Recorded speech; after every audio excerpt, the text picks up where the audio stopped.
السلام علیکم ناظرین۔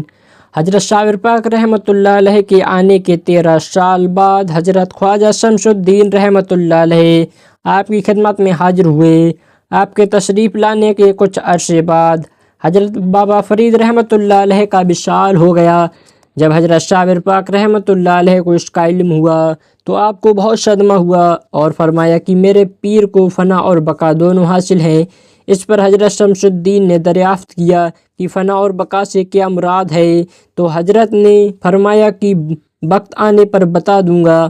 ایک دن جب حضرت خواجہ شمس الدین کو اپنے پاس بلا کر حضرت مخدوم علاء الدین علی احمد شاہ پاک کلیری رحمۃ اللہ علیہ نے سلسلہ چشتیہ کے مطابق اسم اعظم کی تعلیم دی اور خرقۂ خلافت آپ کو عطا کی۔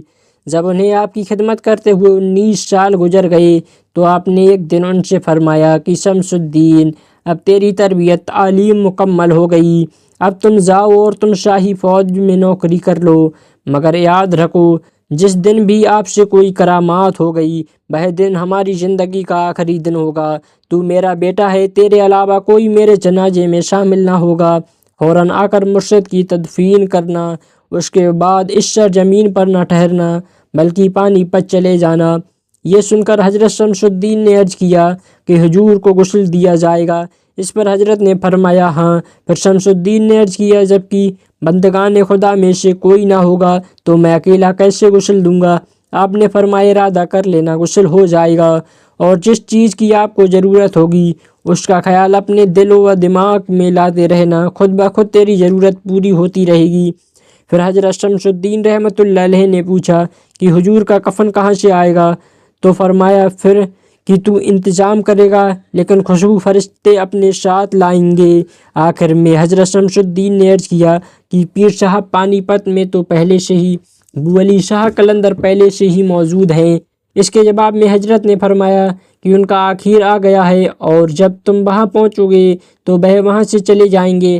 آپ نے فرمان کے بعد شمس الدین کلیر شریف سے جا کر سلطان علاء الدین خلجی کی فوج میں بھرتی ہو گئے۔ اس دور کی بات ہے جبکہ آپ سلطان کی فوج میں ایک سپاہی تھے کہ سلطان چتور کی فتح میں بار بار ناکامیاب ہونے کی وجہ سے بہت رنجیدہ اور پست ہمت ہو رہا تھا۔ جب وہ اپنی تمام ترکیبیں آزما چکا اور ناکام رہا اور بہت اداس ہو گیا، تب آخر میں فقراء کی مدد چاہی۔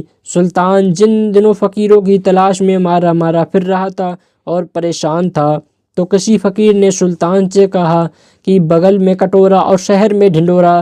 سلطان نے جب اس فقیر سے اس بات کا مطلب پوچھا تو اس نے جواب دیا کہ تم بیکار ہی فقیروں کی تلاش میں پھر رہے ہو، حالانکہ خود تمہاری فوج میں ہی ایک اتنا عظیم شخص موجود ہے کہ اگر وہ دعا کر دے تو جیت سامنے ہے۔ سلطان نے پوچھا مجھے پتہ کیسے چلے گا وہ بزرگ کون ہیں؟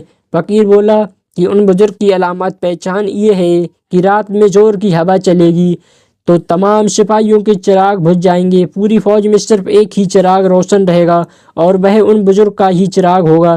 سلطان یہ بات سن کر بہت خوش ہوا اور نہایت بے چینی سے رات ہونے کا انتظار کرنے لگا۔ خدا خدا کر کے رات آئی اور آہستہ آہستہ ہوا چلنے لگی۔ رات بڑھتی گئی تو بہت تیزی سے ہوا چلی اور ایک ایک کر کے تمام چراغ بجھ گئے۔ سلطان نے غور کیا کہ فوج میں ایک تمبو ایسا بھی تھا جس کا چراغ پوری آب و تاب کے ساتھ روشن تھا اور ہوا کی تیزی کا اس پر کوئی اثر نہ تھا۔ سلطان دوڑتا ہوا اس خیمے پر آیا تو اس نے دیکھا کہ حضرت شمس الدین تلاوت کلام پاک پڑھنے میں مشغول تھے۔ یہ دیکھ کر سلطان دستہ بستہ ہاتھ باندھ کر آپ کی خدمت میں کھڑا ہو گیا۔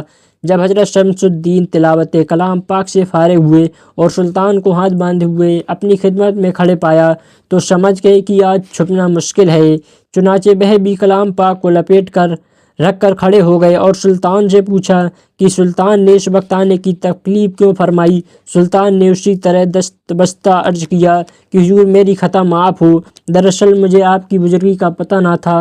حضور سے گزارش ہے کہ دعا فرمائیں کہ قلعہ جلدی سے فتح ہو جائے، کیونکہ میں اپنی تمام ترکیبیں آزما کر تنگ آ چکا ہوں اور اس کی فتح سے قریب قریب مایوس ہو چکا ہوں۔